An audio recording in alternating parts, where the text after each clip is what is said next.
The She-Wolf, a short story by Saki, aka H. Munro.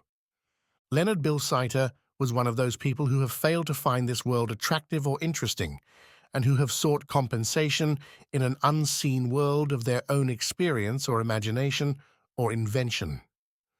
Children do that sort of thing successfully, but children are content to convince themselves and do not vulgarize their beliefs by trying to convince other people. Leonard Bilsiter's beliefs were for the few, that is to say, anyone who would listen to him. His dabblings in the unseen might not have carried him beyond the customary platitudes of the drawing-room visionary if accident had not reinforced his stock-in-trade of mystical lore. In company with a friend who was interested in a Ural mining concern, he had made a trip across Eastern Europe at a moment when the great Russian railway strike was developing from a threat to a reality. Its outbreak caught him on the return journey, somewhere on the further side of Perm, and it was while waiting for a couple of days at a wayside station in a state of suspended locomotion that he made the acquaintance of a dealer in harness and metalware, who profitably whiled away the tedium of the long halt by initiating his English travelling companion in a fragmentary system of folklore that he had picked up from Transbaikal traders and natives. Leonard returned to his home circle garrulous about his Russian strike experiences, but oppressively reticent about certain dark mysteries, which he alluded to under the resounding title of Siberian magic. The reticence wore off in a week or two under the influence of an entire lack of general curiosity, and Leonard began to make more detailed allusions to the enormous powers which this new esoteric force, to use his own description of it, conferred on the initiated few who knew how to wield it. His aunt, Cecilia Hoops, who loved sensation, perhaps rather better than she loved the truth, gave him as clamorous an advertisement as anyone could wish for by retailing an account of how he had turned a vegetable marrow into a wood pigeon before her very eyes. As a manifestation of the possession of supernatural powers, the story was discounted in some quarters by the respect accorded to Mrs. Hoop's powers of imagination. However divided opinion might be on the question of Leonard's status as a wonder-worker or a charlatan, he certainly arrived at Mary Hampton's house party with a reputation for preeminence in one or other of those professions, and he was not disposed to shun such publicity as might fall to his share. Esoteric forces and unusual powers figured largely in whatever conversation he or his aunt had a share in, and his own performances, past and potential, were the subject of mysterious hints and dark avowals. "I wish you would turn me into a wolf, Mr. Bilsiter," said his hostess at luncheon the day after his arrival. "My dear Mary," said Colonel Hampton, "I never knew you had a craving in that direction." "A she-wolf, of course," continued Mrs. Hampton. "It would be too confusing to change one's sex as well as one's species at a moment's notice." "I don't think one should jest on these subjects," said Leonard. "I'm not jesting, I'm quite serious, I assure you.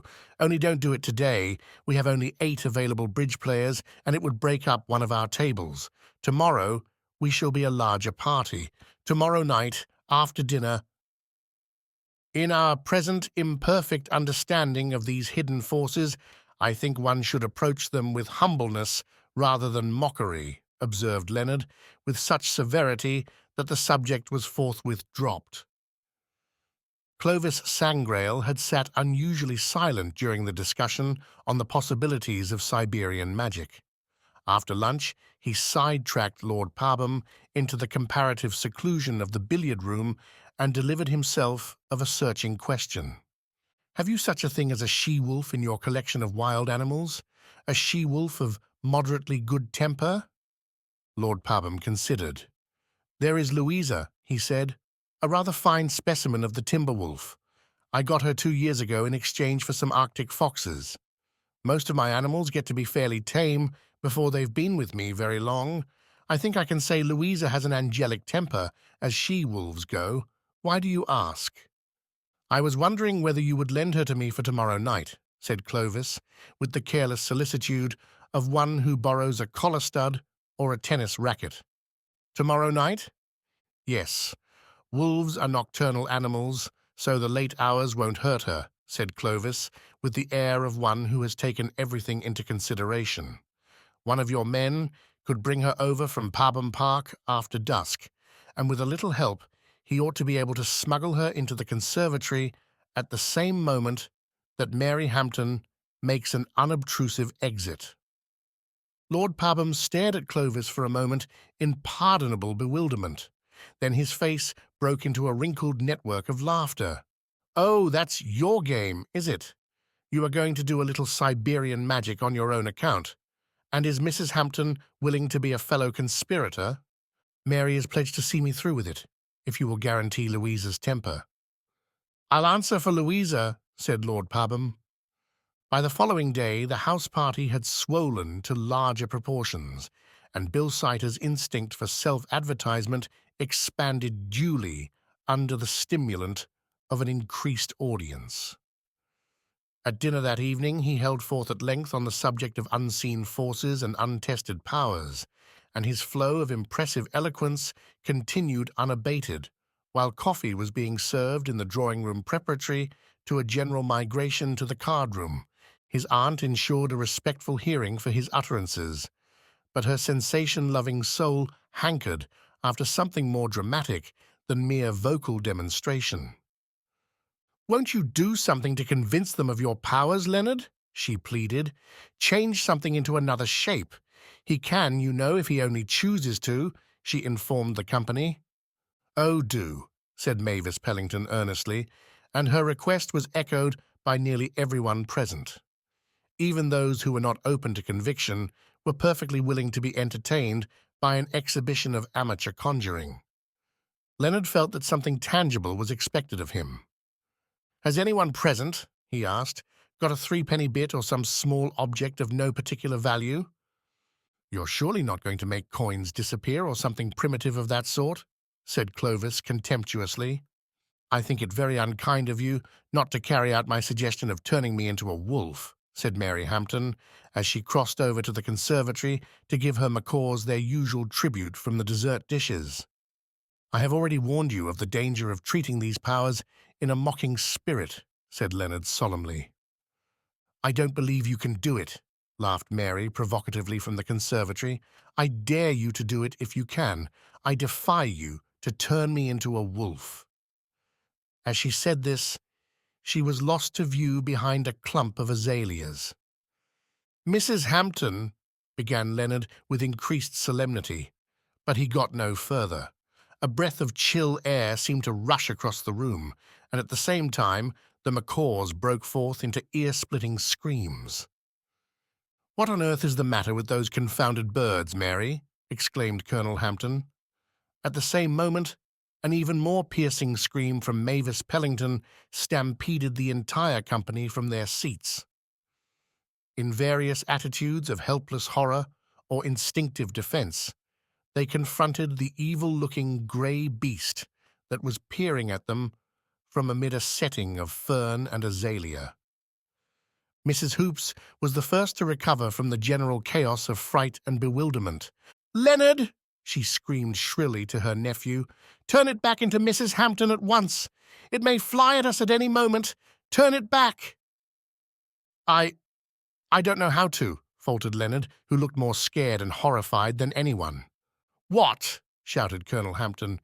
"You've taken the abominable liberty of turning my wife into a wolf, and now you stand there calmly and say you can't turn her back again." To do strict justice to Leonard, calmness was not a distinguishing feature of his attitude at the moment. "I assure you I didn't turn Mrs. Hampton into a wolf. Nothing was farther from my intentions," he protested. "Then where is she, and how came that animal into the conservatory?" demanded the colonel. "Of course we must accept your assurance that you didn't turn Mrs. Hampton into a wolf," said Clovis politely, "but you will agree that appearances are against you."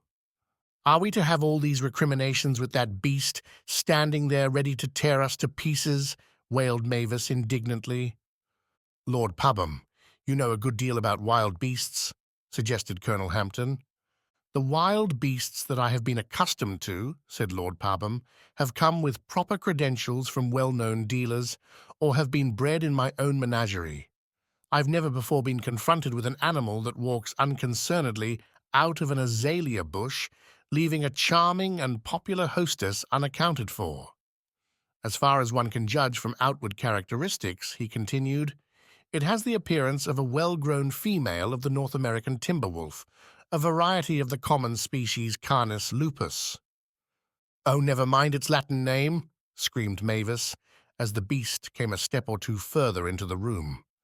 Can't you entice it away with food and shut it up where it can't do any harm?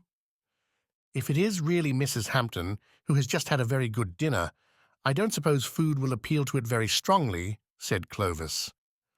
Leonard, beseeched Mrs. Hoops tearfully, even if this is none of your doing, can't you use your great powers to turn this dreadful beast into something harmless before it bites us all, a rabbit or something? I don't suppose Colonel Hampton would care to have his wife turned into a succession of fancy animals, as though we were playing a round game with her, interposed Clovis. I absolutely forbid it, thundered the Colonel. Most wolves that I've had anything to do with have been inordinately fond of sugar, said Lord Pabham. If you like, I'll try the effect on this one. He took a piece of sugar from the saucer of his coffee cup and flung it to the expectant Louisa, who snapped it in mid-air. There was a sigh of relief from the company. A wolf that ate sugar, when it might at the least have been employed in tearing macaws to pieces, had already shed some of its terrors. The sigh deepened to a gasp of thanksgiving when Lord Pabham decoyed the animal out of the room by a pretended largesse of further sugar. There was an instant rush to the vacated conservatory. There was no trace of Mrs. Hampton except the plate containing the macaw's supper. The door is locked on the inside, exclaimed Clovis, who had deftly turned the key as he affected to test it. Everyone turned towards Bilsiter. If you haven't turned my wife into a wolf, said Colonel Hampton, will you kindly explain where she has disappeared to, since she obviously could not have gone through a locked door? I will not press you for an explanation of how a North American timber wolf suddenly appeared in the conservatory, but I think I have some right to inquire what has become of Mrs. Hampton. Bilsiter's reiterated disclaimer was met with a general murmur of impatient disbelief.